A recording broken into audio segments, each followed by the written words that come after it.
matahari bersinar, ku gendong tas merahku di pundak.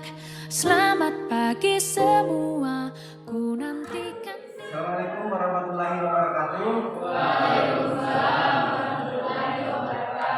Ya, selamat pagi anak-anakku sekalian. Apa kabar hari ini?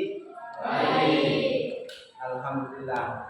Seperti biasa kita bertemu kembali untuk melakukan proses belajar mengajar. Suatu kesimpulan kita pada pagi hari ini karena kita masih diberi kesehatan dan kesempatan untuk bersama-sama melakukan proses pembelajaran.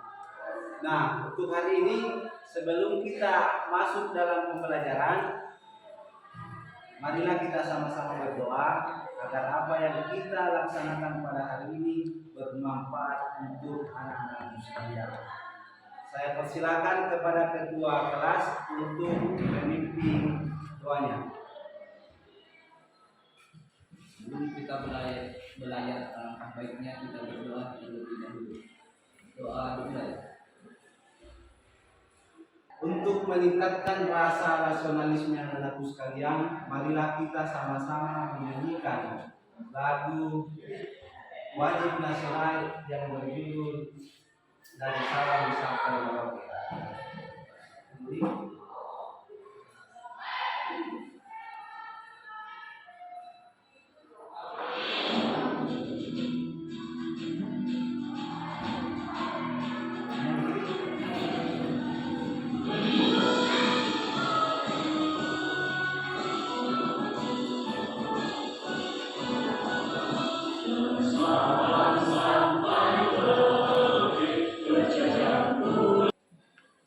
Ketika kalian di rumah, apakah kalian pernah membantu bapak yang bekerja? Siapa yang pernah? Angkat tangan. Ya, silakan. Biasa membantu bapaknya. Di mana, nak? Di sawah itu kerja apa? Menanam padi. Padinya ada bermacam-macam padi. Nah, indikator anak-anakku sekalian yang akan dicapai yaitu anak-anakku sekalian mampu menganalisis struktur teks laporan hasil observasi yang telah dibaca. Dan yang kedua, anak-anakku sekalian mampu menyusun teks laporan hasil observasi. Nah, ada dua indikator pencapaian yang anak-anakku sekalian harus bisa dapatkan dalam proses pembelajaran ini. Karena metode atau model yang Bapak gunakan dalam model pembelajaran ini yaitu model PJBL. Di mana model PJBL itu anak-anakku sekalian mampu menghasilkan sebuah karya tulis. Contohnya nanti anak-anakku sekalian bisa menyusun teks laporan hasil observasi. Laporan hasil observasi adalah teks laporan suatu catatan yang berisi mengenai keseluruhan proses pengamatan terhadap situasi dan kondisi. Struktur teks laporan hasil observasi, di mana struktur laporan hasil observasi itu terbagi atas tiga bagian. Nah, seperti anak-anakku sekalian yang bisa kalian lihat di atas. Betul sekali. Nah, itulah tiga struktur yang harus anak-anakku sekalian perhatikan dalam menyusun teks laporan hasil observasi. Yang pertama ada definisi umum, dan yang kedua ada definisi bagian, dan yang ketiga ada definisi manfaat. Bisa dipahami? Bisa. Bapak menampilkan di atas tentang ciri-ciri teks laporan hasil observasi. Anak-anak sekalian, dari 4 item ciri-ciri laporan hasil observasi di atas, adakah yang ingin ditanyakan? Nah, setelah kita tadi membahas tentang ciri-ciri teks laporan hasil observasi, yang perlu juga anak-anakku perhatikan dalam menyusun teks laporan hasil observasi itu adalah tentang kaidah kebahasaan. Jadi anak-anakku sekalian harus memperhatikan kaidah kebahasaan. Seperti yang Bapak tampilkan di atas, ada 5 bagian kaidah kebahasaan dalam menyusun teks laporan hasil observasi. Tentang langkah-langkah menyusun teks laporan hasil observasi. Di mana anak-anakku sekalian dalam menyusun teks laporan hasil observasi, ada beberapa langkah yang harus anak-anakku sekalian perhatikan. Yang pertama yaitu tadi menentukan tema kegiatan observasi. Jadi pertama-tama anak-anakku sekalian menentukan tema apa yang akan kalian bahas dalam menyusun hasil observasi. Terus yang kedua, setelah anak-anakku sekalian menentukan tema, maka anak-anakku sekalian menentukan tujuan observasi. Apa sih tujuan observasi itu? Bapak akan membagi atas 3 kelompok. Kelompok 1, kelompok 2, dan kelompok 3. Jadi masing-masing ketua kelompok mengambil tempat dan anggotanya menyesuaikan. Ya, bagi 3 kelompok nak. Kelompok 1, kelompok 2, dan kelompok 3. Jadi masing-masing kelompok menyesuaikan.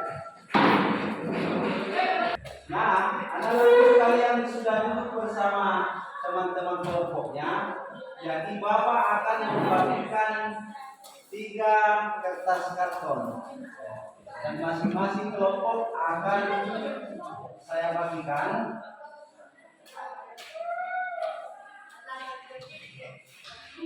Di sini ada kelompok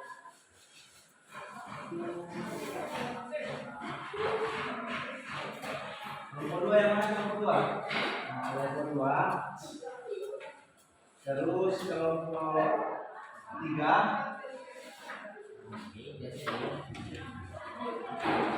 Terus kelompok 2. Kelompok 1. Bapak akan membagikan 3 amplop yang berisi tentang teks laporan hasil observasi. Jadi nanti anak-anakku sekalian, di dalam amplop ini terdapat teks laporan hasil observasi yang sudah terpisah-pisah. Jadi anak-anakku sekalian menyusun dan menempelkan teks laporan hasil observasi ini menjadi 1 kalimat. Menjadi 1 kalimat teks observasi. Dan setelah anak-anakku sekalian menyusun guntingan kertas tersebut, anak-anakku sekalian bisa menuliskan yang mana definisi umum, definisi bagian, dan definisi manfaat. Ya, jadi silakan bekerja bersama teman-teman kelompoknya menyusun guntingan teks laporan hasil observasi menjadi kalimat yang utuh, menjadi 1 kalimat teks observasi. Jadi setelah anak-anakku sekalian menyusun atau menempelkan teks laporan hasil observasi tersebut, anak-anakku sekalian silakan mengisi LKPD yang sudah saya tadi bagikan. Itu mengisi tentang yang mana masuk definisi bagian, definisi manfaat, dan definisi umum. Ya, silakan bekerja dengan kelompoknya.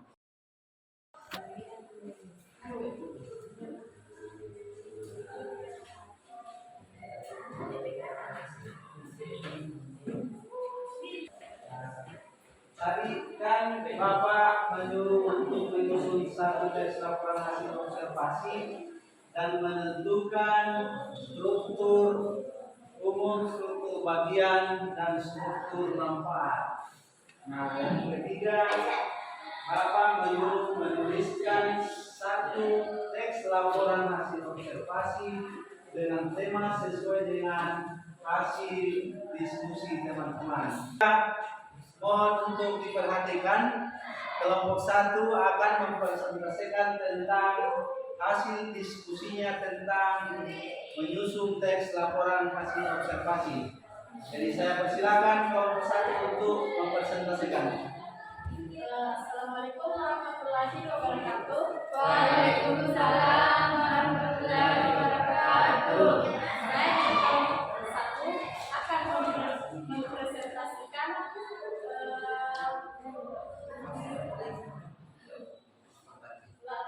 teks laporan hasil observasi dari kelompok kami, yaitu kelompok ini mawar. Mawar adalah salah satu di antara tanaman hias unggulan yang merupakan tanaman hormat dan jenis rosa. Ada berbagai macam warna bunga mawar, seperti warna merah muda, merah, kuning, putih, biru, bahkan hitam. Di bagian mahkota bunga terdapat 4 helai daun mahkota. Beragam cara bisa dilakukan untuk merawat bunga mawar, diantaranya dengan membasmi rumput liar dan di sekitar tanaman, menyiram tanaman dengan rutin, dan memberi pupuk secara rutin 3-4 bulan sekali dengan dosis yang sesuai. Tetapi di balik keindahannya, bunga mawar mempunyai banyak manfaat, diantaranya sebagai antibakteri, antiviral, antidepresan, anti peradangan, dan sumber energi. Selain itu, untuk kelompok 2 dan kelompok 3 ada pertanyaan? Saya. Ya, silakan. Karena termasuk dalam definisi manfaat Definisi manfaat bunga mawar itu adalah sebagai antibakteri, antiviral, antidepresan, anti peradangan, dan sumber vitamin C, dan juga dimanfaatkan untuk teh, jelly, dan selai. Ya. Ya, beri aplaus untuk kelompok 1. jenis yakni kelinci yang berbulu panjang dan kelinci yang berbulu pendek. Bagaimana jawabannya bisa diterima? Ya. Ya. Ya. Jadi mohon diperhatikan kembali. Jadi setelah anak-anakku sekalian tadi belajar tentang cara menyusun teks laporan hasil observasi, apa pengalaman yang anak-anakku sekalian bisa dapatkan? Ada yang bisa? Ya, silakan. Setelah tadi belajar hasil teks observasi, saya sudah mengetahui dan menentukan struktur dan ciri laporan hasil observasi. Ya, terima kasih nak. Beri aplaus untuk temannya. Ya, anak-anakku sekalian, setelah kalian tadi mempelajari tentang laporan hasil observasi, Bapak sudah melihat dan alhamdulillah anak-anakku sekalian sudah bisa dan mampu menentukan seperti apa struktur ciri-ciri dalam menulis teks laporan hasil observasi. Jadi anak-anakku sekalian, jangan pernah mengurangi niat untuk selalu belajar, karena dari belajar kita bisa mengetahui apa yang kita tidak ketahui menjadi kita ketahui. Jadi saya berharap jangan hanya sampai di sini, anak-anak sekalian mengasah kemampuan kalian. Setiap hari silahkan belajarlah lebih baik lagi agar supaya cita-cita anak-anakku sekalian yang inginkan bisa tercapai. Jadi untuk penilaian tentang pemaparan teks laporan hasil observasi tadi, yang mendapatkan nilai tertinggi itu dari kelompok 1. Nah,